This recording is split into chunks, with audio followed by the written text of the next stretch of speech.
Mungu ameniokoa kwenye ajali nyingi sana. Yaani ni Mungu ndio mimi ni muujiza unaotembea. Ajali za gari 3. Gari inapinduka hivi. Na mimi natoka mzima.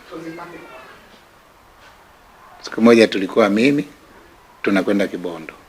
Nimechoka sana, nilikuwa na kazi sana. Gari yangu ilikuwa inaitwa Escudo kipindi hicho.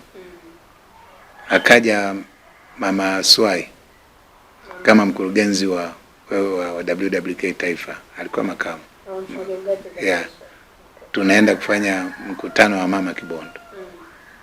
Mke wangu na mshirika wangu huyo aliotoka Dar es Salaam, mke wake ndio alikuwa mkurugenzi sasa wa jimbo. Wao 3 na mimi.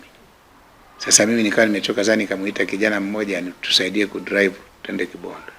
Tunakaribia kufika Kibondo tukaona gari imehama barabarani. Nikamwambia yule kijana gari imehama, kumbe alisinzia. Sasa nilivyofunga breki siku ya kushtuka, hatukujua kinachoendelea. Tulikuta miguu iko juu, tulitolewa kwenye madirisha. Gari mara kama 6 nje ya barabara huko tulienda kwa. Sasa kulikuwa na gari ilikuwa inakuja nyuma yetu, wakawa nyuma yetu wakiona tulivyopinduka. Kaja pale haraka. Mama Swai na miwani yake wala kuna alitoka kama vile mzima. Mwenyekiti wa mama naye akatoka vile, hata mimi nitoka vile. Mke wangu ndio aliathirika. Na hiyo ndio mojawapo ya vitu vilivyomsumbua mpaka ile mwaka 2001 Mungu alimchukua. Ajali nyingine ya pili ni niko kwenye gari tu ya kwangu, napeleka hela za ujenzi wa makanisa Blombola kule. Pale Blombola kwenye jeshi pale. Tuka tu gari wala tuka kwenye speed, tumetupa huko nje. Na Mungu pia akatuponya. Ajali ya 3 ilikuwa ni mbaya sana. Nimetoka hapo Kahama. Haikuwa Kahama. Hapo Nzega.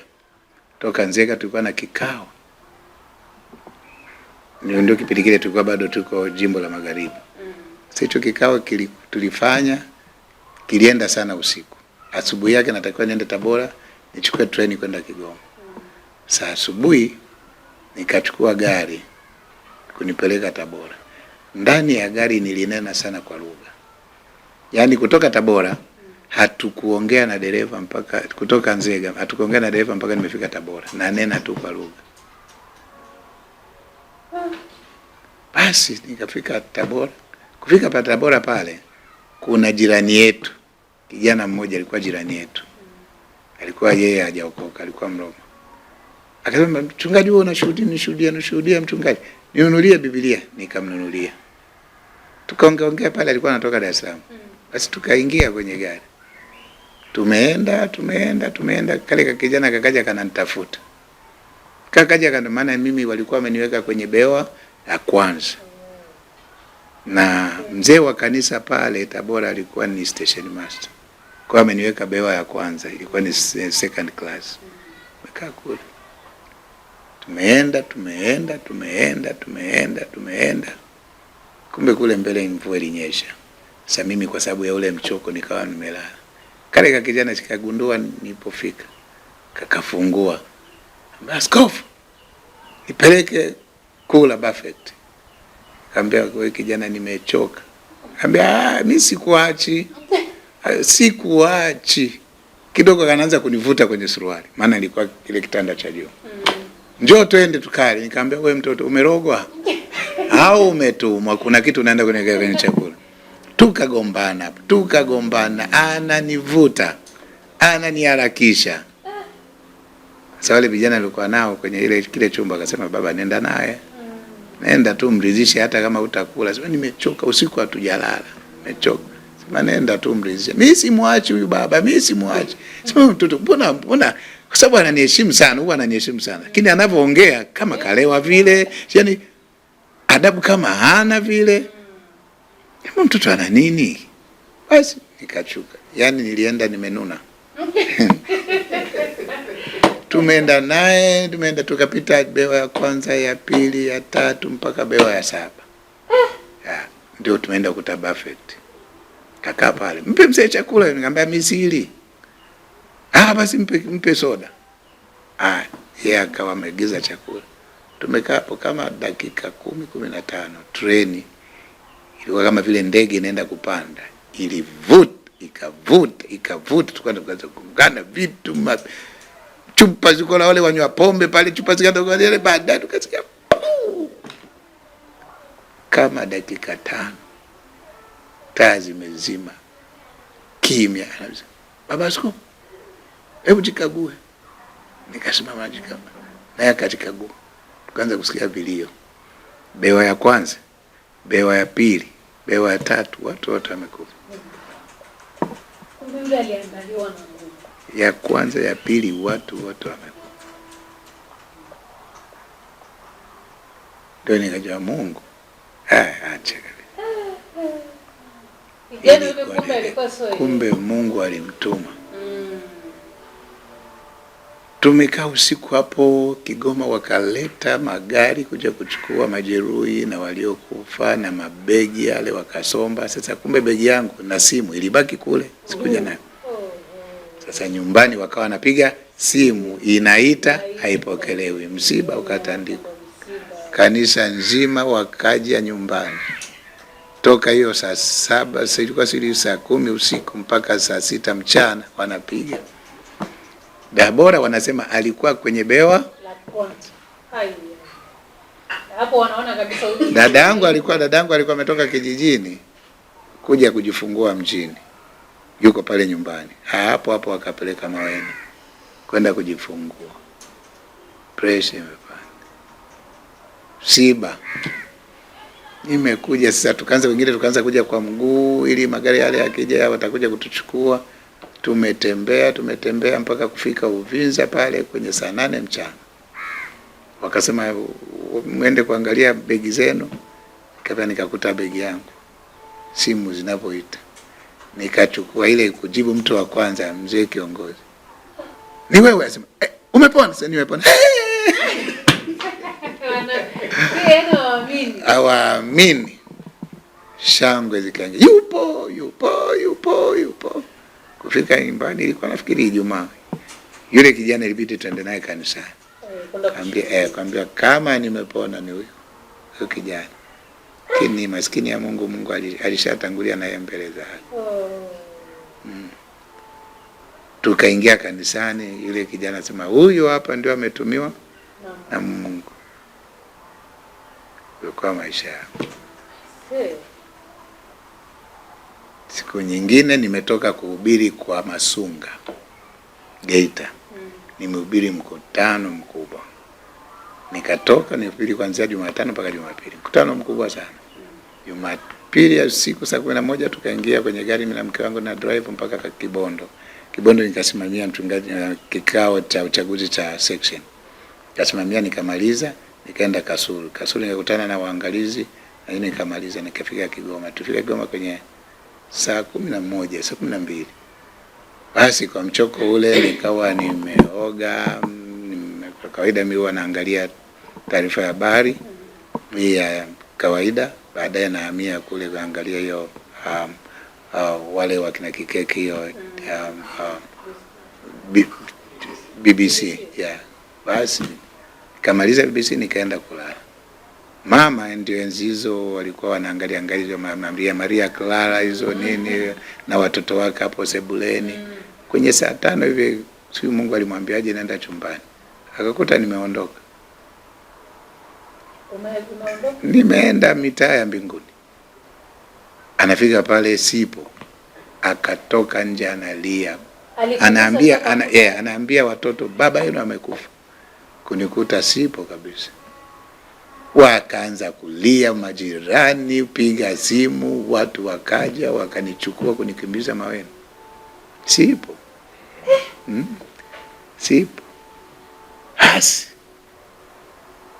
nafika Maweni mpaka saa ngapi hivi, saa 10 nakuja kushtuka kwenye trip. mimi niko kwenye drip. Mama anasema asante Yesu, asante. Wewe asante, ya, tuko wapi? Naanza kujua hivi tuko Geita au tuko wapi? Kile azija tuko Geita, tuko wapi? Unaomba kwa ajili mkutano unaendelea. Ambia awe acha tuwe, acha tuwe, acha. Mbona unaona kama niko drip? Jamaa alikuwa wametega na ilikuwa imenasa. Mji mzima wameshajua, akaondoka. Nikamwita daktari, nikamwambia toa kila kitu ni discharge sasa hivi sitakiwe kufika hapa saa 12. Ili kwa sababu alikuwa ananiheshimu. Akasema kitu tumekupima, kila kitu ilikuwa normal, lakini haukuwepo. Sasa ilikuwaje ukakuwekea drip? Aliweka tu huyo. Lakini tunamuona hali yako ilikuwa nzuri, lakini hakuwa na pressure, hakuwa na sukari, hakuwa na nini. Lakini macho yalikuwa yamepiga tik-tak.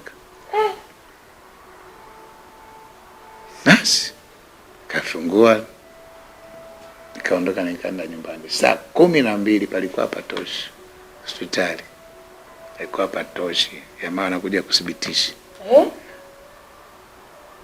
Yaani mji mzima yuko hapa, ameondoka, amerudi nyumbani.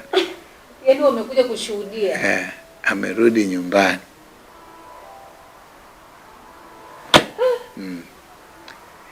Yalikuwa mengi. Kwa hiyo namshukuru Mungu, basi nikawa nimeandika barua hiyo.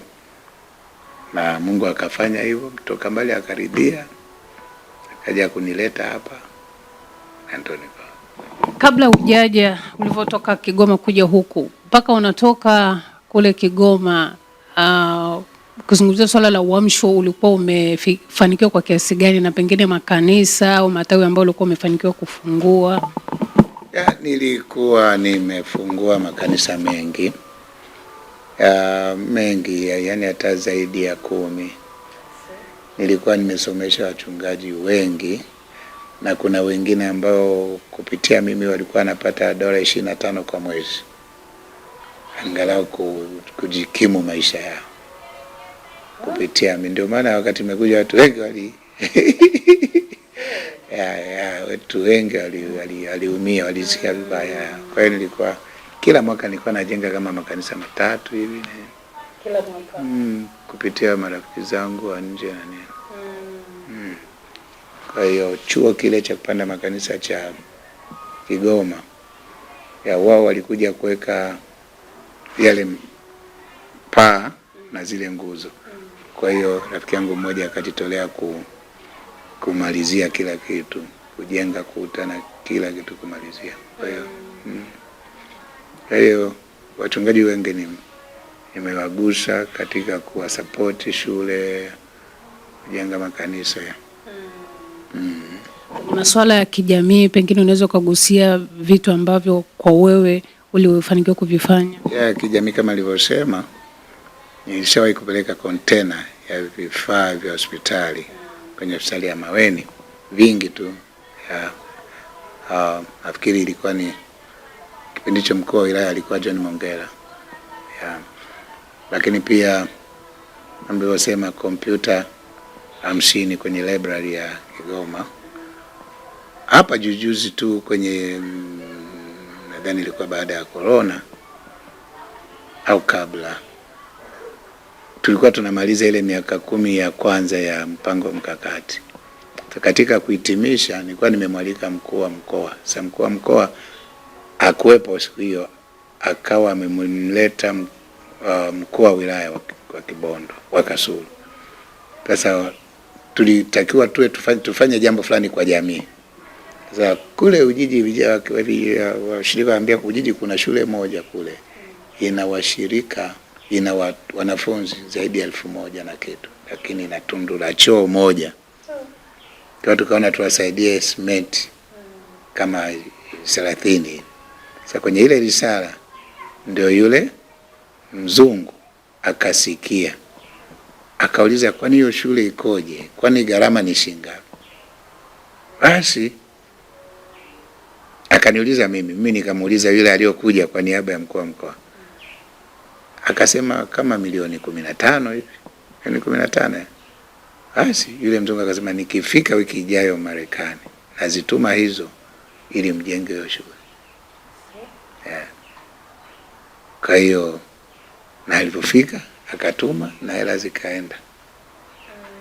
Kwa hiyo tulichangia ile shule ya serikali. Kwa ujumla unajivunia nini katika yale ambayo umeyafanya kwa mkoa wa Kigoma kabla hujaja Dar es Salaam? Hata lile kanisa ambalo ile darasa ambalo nilianzia huduma kabla sijaja, nilienda kulipiga lote marumaru.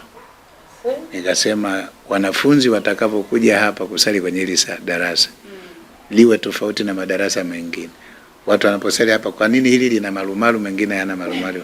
Waseme kwamba kuna kanisa lilianzia hapa. Kwa hiyo kabla sijaja nilienda nikalipiga marumaru, nikalisea. Kwa hiyo na kaenda tukawa na afisa biashara, afisa elimu, tukamkabidhi na tukampa hiyo historia kwamba kanisa lile unaloliona pale lenye gorofa ya ofisi pale lilianzia hapa. Tuzungumzie mafanikio ambayo unajivunia kwa mkoa wa Kigoma toka kipindi umekuwepo kwa miaka hiyo kabla hujaja Dar es Salaam. Ni mafanikio, namshukuru Mungu kwamba niliweza kufanikiwa kusaidia wachungaji wengi wamesoma kupitia nguvu yangu ya fedha. Marafiki zangu wameweza kuwasaidia, lakini pia wakati nipo Kigoma, ile shule niliyosoma Dar es Salaam kule Marekani, walikuwa wamenipa na mimi fursa ya kupeleka wanafunzi. Kwa hiyo nilifanikiwa pia kupeleka wanafunzi, ila tu ilikuwa ni sharti moja, kuna maswali na kuuliza, ukijikanyaga uendi. Maana nikigundua tu kwamba unaenda hautorudi. Kwa kweli hiyo ndio ilikuwa sharti, kwamba kama kuna atakayesamilia basi na mimi nitakuwa nimejidhalilisha. Kwa nilikuwa makini, nilipeleka watu ambao walikuwa waaminifu, wale alienda na wakarudi. Kwa pia hiyo ilinisaidia, maana kishaenda sasa ni wewe mwenyewe na Mungu wako kama atafungulia milango. Kwa hiyo namshukuru Mungu kwamba nilikuwa sehemu, lakini wakati bado niko pale Kigoma niliandika sana kutaka shirika moja la Compassion lije Kigoma. Na namshukuru Mungu wakati niko kule wakaja Compassion Kigoma na nikawapeleka, wakaenda kujisajili kwa mkuu wa mkoa kujitambulisha, nilienda nao.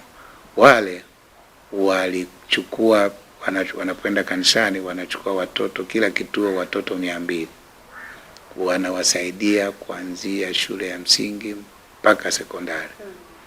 Kwa hiyo tulipata vituo karibia 200 na kila kituo kina watoto zaidi ya 200. Kwa hiyo namshukuru Mungu kwamba na mimi niliweza kuchangia watoto wale kupata ufadhili, na moja ilikuwa ni kituo changu cha pale kanisani ambao kwa kweli wamekuwa baraka, na watoto wamepita pale, sasa wengine wako mbali ambao wasingeweza kupata hata ada ya kwenda, na wengine wamejengewa mpaka nyumba. Wale ambao walikuwa naishi kwa wazazi ambao wana uwezo wamewajengea nyumba. So nadhani nafikiri nimesaidia.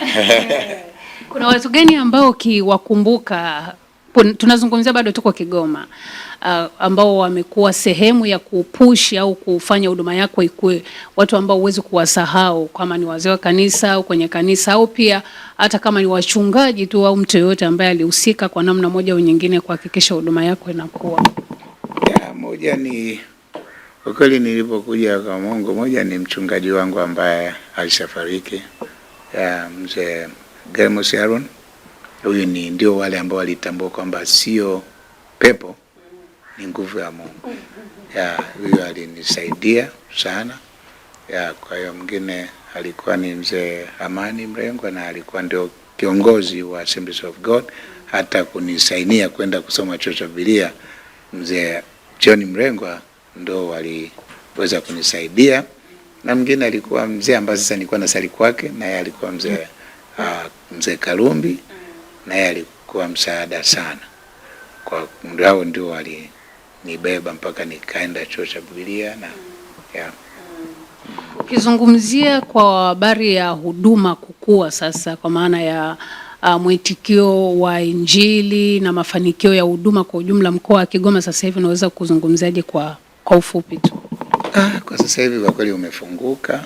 Kile hata ukisema uende kufanya mkutano sasa hivi Kigoma ni mahali ambapo utapata watu wengi kuja kwenye mkutano kuliko maeneo mengi. Na kuna kipindi mimi nilikuwa mwenyekiti wa huduma ya Egon Park mkoa wa Kigoma. Kwa mimi nilikuwa namwandalia mikutano pale. Ni eneo moja ambalo kwa kweli alikuwa akija anaona watu wamemwagika hapo mbele, mpaka kama na wageni wa kutoka nje wale wafadhili anajisikia raha. Nilikuwa nafanya mikutano sana. Ni Kigoma kwa kuitikia mikutano wako vizuri. Na mkutano wangu wa mwisho ni majuzi tu hapa kama miaka 3 iliyopita. Ilikuwa ni changamoto kidogo kwa sababu tulikutana na mtu mmoja ambaye alikuwa ametoka hapa Dar es Salaam na hatukujua kama na yeye anaenda kuhubiri pale. Sasa wale wazungu rafiki zangu walikuwa mwaka mzima tunafanya mikutano na wachungaji, maaskofu, lakini wazungu wanafika kukuta watu wanaweka matangazo, wanakuta na watu wake nao wanaweka matangazo. Sasa mikutano miwili mikubwa ilikuwa ni ngumu. Sasa kuulizana wachungaji, hivi huyu naye ilikuwaje, mlikuwa na taarifa zake? Asema hamna, tulikuwa na taarifa zake. Ikawa changamoto. Mikutano mikubwa miwili, mmoja Ujiji, mwingine hapo Mwanga, itafanyaje? Kwa kweli watu wakanipigia simu, askofu, ni vyema wairishe kwa sababu huyo jamaa akija hapo ni hatari, hautapata watu. Yaani tukajaribu kufanya kila mbinu, tukapiga kwa viongozi wetu wa CPCT taifa, wakawasiliana nao, hakukubali. Lakini basi tukasema liwalo na liwe. Lakini hakuna mkutano ambao tulipata watu kama huo mkutano. Kwa sababu Kigoma unajua mara nyingi wengi ni watu wa Swedish CPCT, FPCT na makanisa hayo. Imani yao huwa hawabebwi sana na mikumbo ya hawa wa manabii. Kwa hiyo waliona bora waje kule kwetu kuliko kwenda kule, kwa sababu kule walikuwa naambiwa kulikuwa na udongo mwingi, maji mengi, chumvi nyingi, wakagoma. Kwa hiyo Kigoma, mshirika wa Kigoma kumvuta na kumpeleka sehemu nyingine sio rahisi sana. Tofauti kidogo na huku kidogo huwa ni rahisi sana kuanzisha jambo hapo nakuta umejaza. Lakini Kigoma ni pagumu, ni watu kidogo, akishakuwa mtu wa kanisa lake kuondoa kwenda kwenye kanisa lingine kidogo huwa, na ndio maana si wengi sana au mitume. Kwa hiyo ni moja ya tabia ya waumini wa Kigoma. Ni watu, unajua si Kigoma wanasema ni wabishi. Sasa mbishi kama akimbishia shetani basi shetani ujue hapati kitu. Kwa hiyo ule ubishi wao mpaka umfafanulie vya kutosha ndio akuelewe na aje kwako, nao unawasaidia. Tuzungumzie safari yako ya huduma ndani ya miaka 3 toka umekuja hapa mpaka sasa hivi. Safari yangu ya miaka 3 baada ya kufika hapa, namshukuru Mungu. Kama tulivyosema, nilifika hapa tu nikaona labda nijitangaze wajue nipo.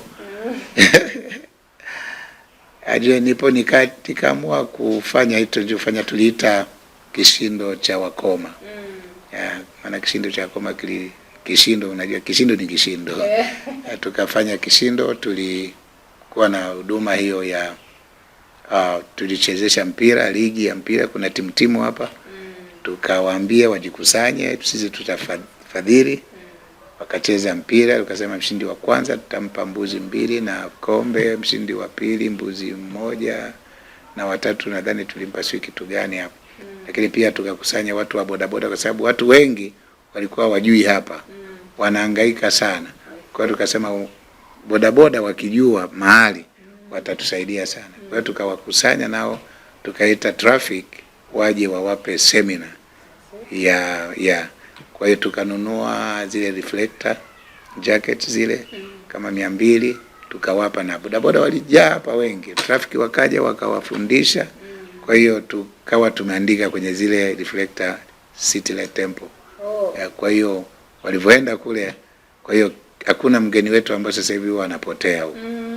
Na ile ligi ilienda vizuri, na tulikuwa tukihubiri kwenye ile ligi kabla ya kuanza mpira, katikati pale wanapofanya half time tunahubiri, na baada ya mpira tunahubiri. Dakika zetu 20-15 ilikuwa tunafanya. Nakumbuka kuna kijana mmoja alikuwa nje ya nchi, si Norway alisema, akawa deported kuja Tanzania, akapoteza kila kitu chake chote, na alikuwa anasema hiyo siku kesho yake ndo alikuwa anajiua.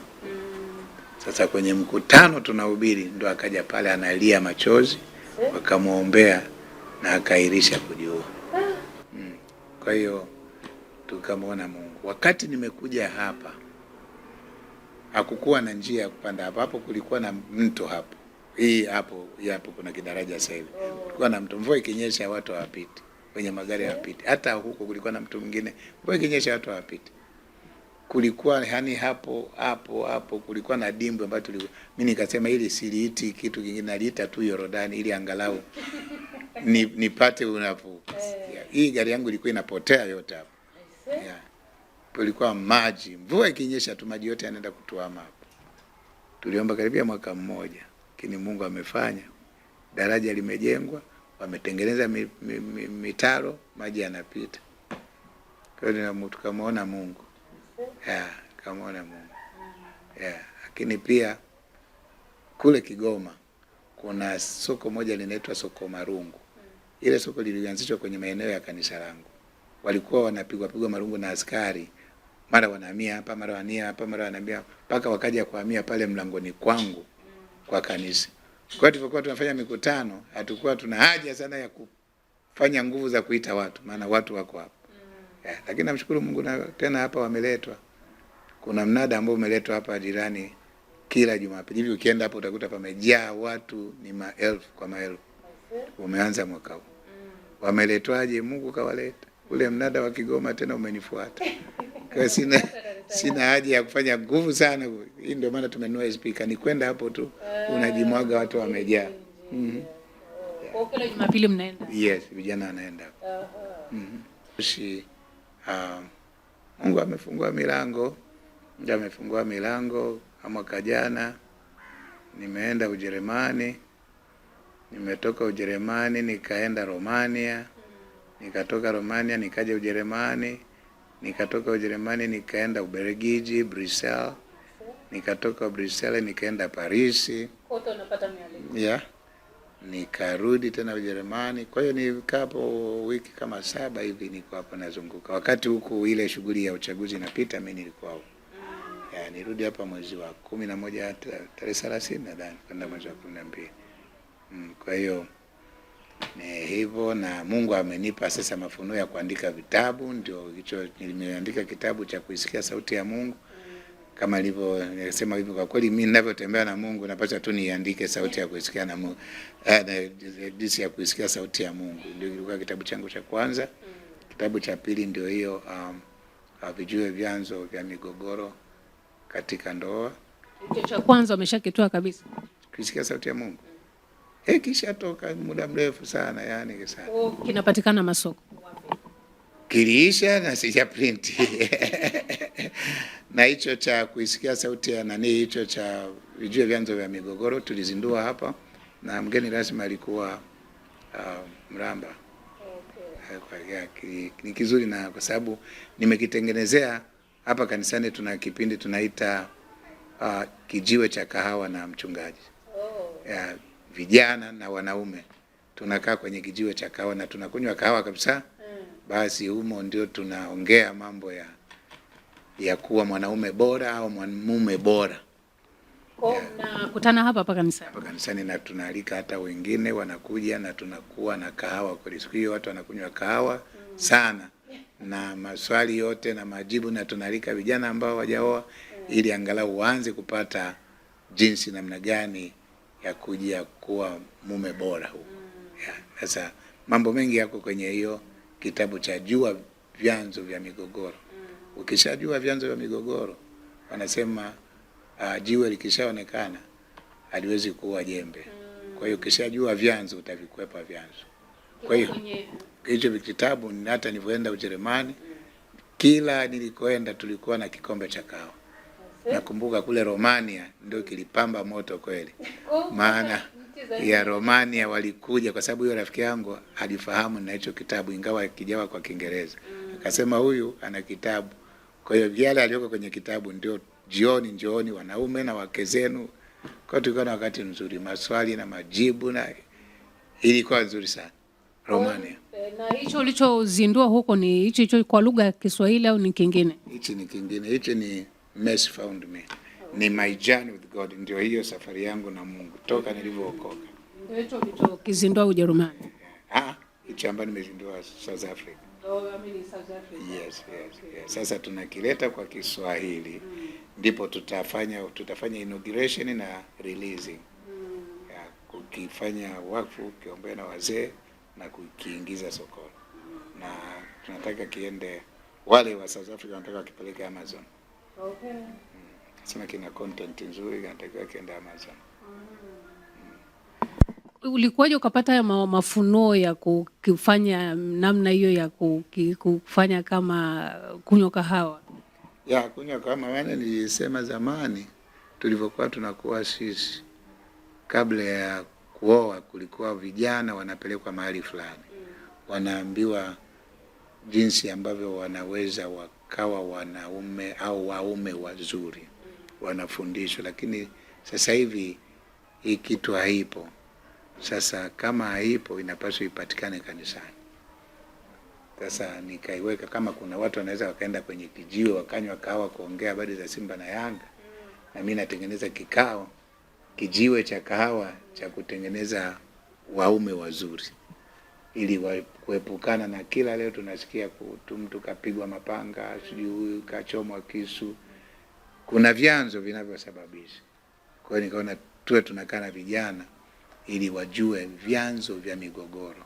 Na wakishajua, ninaamini kama sio kuvimaliza na kuviepuka vyote, basi watakuwa wameepuka vingi. Umefanikiwa kwa kiasi gani kuweza kutimiza hilo? Kwa kweli kama kule Romania ilikuwa nzuri sana.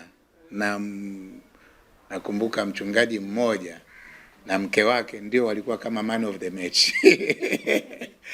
Yaani ni kama kila nilichokuwa ninaongelea wanasema ndio yanaendelea kwenye familia yao.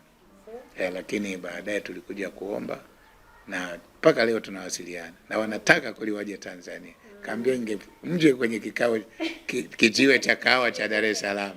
Wanatamani kuja. Na hata hapa kwa kweli tunamshukuru Mungu, vijana wanakuwa wanajibu wanauliza maswali na wanajibiwa, na wengi wameanza kuona kwamba kwa kweli wakiingia kwenye ndoa kuna mambo mengi ambayo hayatatokea kwao, watakuwa wameshayajua, na yakitokea itakuwa ni rahisi sana kuyakwepa. Kwa hiyo watu watarajie kukipata lini kitabu? Pengine kitabu hichi kiko, sababu kanisa letu la TAG huwa lina utaratibu, kama mteja akiandika kitabu kuna idara ambayo inaangalia kimekaaje maudhui na nini. Basi nadhani hiyo ni karibia wiki ya 3, na nafikiri wiki ijayo wanaweza wakanirudishia sasa kuwa release. Sasa taangalia ni lini sasa tukina chenye tukibariki kianze kwenda sokoni. Miaka ya nyuma imeandika kwenye hichi kitabu kilicho ambayo akizinduliwa hii Mercy Found Me. Mzee wangu aliota ndoto na nimeiandika. Enzi zile za nchi yetu ina shida na Uganda, kulikuwa na wakati mgumu sana. Kulikuwa ni wakati ambao yani fedha ilikuwa ni ngumu. Kijijini kule kulikuwa na hali ngumu sana. Sasa mzee akaota ndoto kwamba kulikuja na gari kutoka mjini. Hiyo gari ilikuwa imejaa chakula na fedha. Sasa watu wote wakatokea pale kijijini, wakaanza kupewa chakula, wengine mpaka wanagombana, wengine walikuwa wanapewa hela cash. Ilipofika zamu yake yeye akakataliwa, hakupewa chakula na hakupewa pesa keshi, akapewa Biblia. Just imagine, alikuwa bado ni Muislamu. Akaanza kulia, sema sitaki Biblia na sasa mimi nitakula nini na wanangu? Mimi nitakula nini na wanangu? Kama mnipi chakula nipeni hela kama wengine. Akawa na mimi nina haki, akawa kama anafoka, sema wewe mzee hatukupi chochote, chukua Biblia. Akaipokea. Baadaye ilikuja akaisema hiyo ndoto, lakini baadaye nilivookoka ndio wakajua maana yake. Na wakati huo kijijini sisi tulikuwa watu wa hali ya chini sana. Nakumbuka mpaka kakaangu alistruggle sana kupata mchumba, sababu anasema unaolewa kwenye ile familia kwa kulingana na hali ilivyokuwa. Lakini kwa sasa hizi Mungu sasa akafanya vice versa. Ndio yani kuna wengine akija mjini ili ajitambulishe aseme jina kijiji ambacho ametoka Askofu Mlenda, ndio nimetoka. Sasa ndio umekuwa yani sasa tunaingia na maprado pale sasa. Waliopewa chakula kilisha. waliopewa fedha ilisha.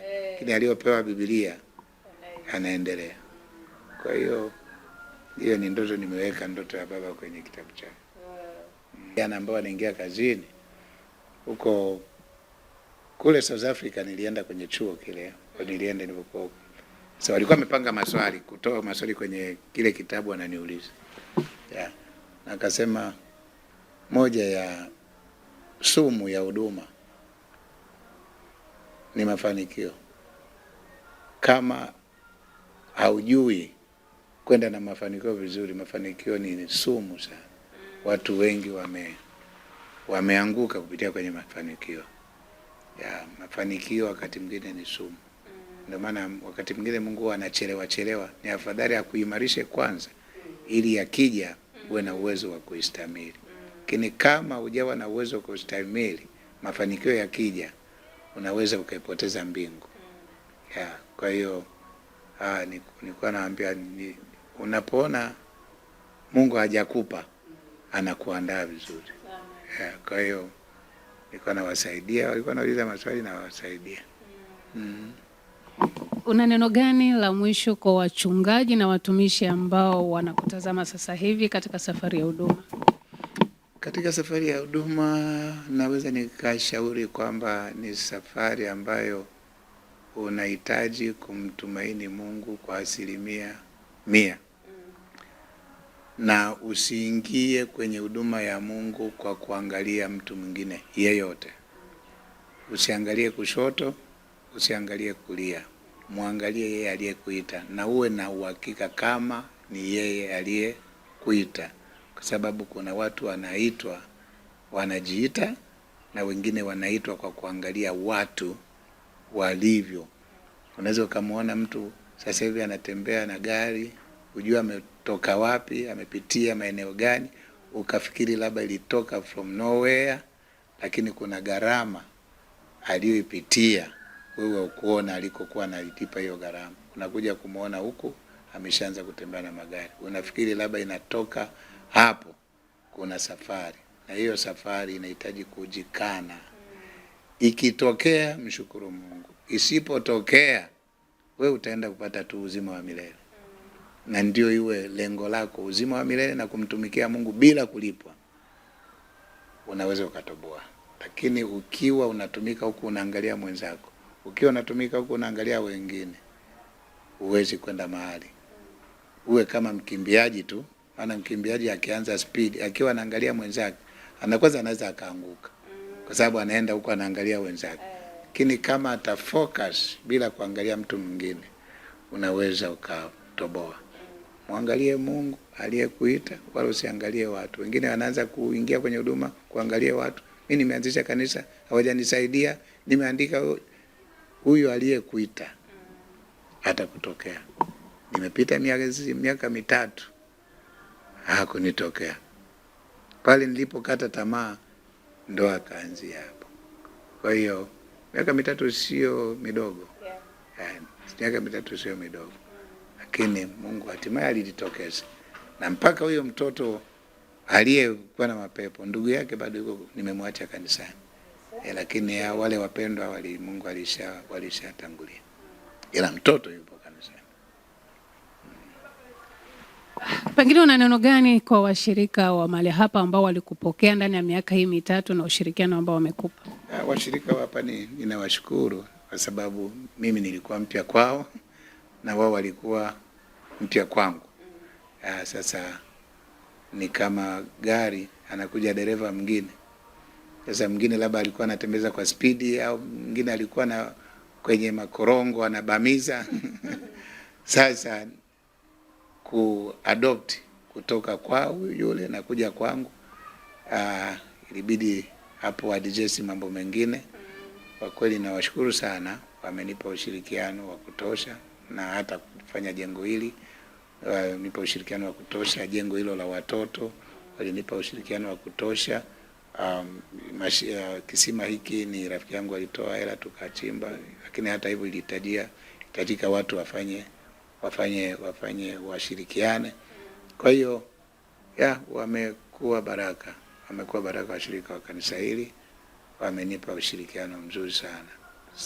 Kwa nyuma niombea, yani unaona wananipenda. Nawapenda na mimi. Mimi nikushukuru baba mchungaji na nikutakie pia. Asante. Basi na mimi nawashukuru sana kwa hilo, lakini kitabu kinakuja. Vipo viwili vinakuja. Sasa vikija tutaambiana sasa tukio linakuja la kile kitabu. Tutakipublish na bado natafuta mtu ambaye anaweza kuja kuwa kama mgeni rasmi.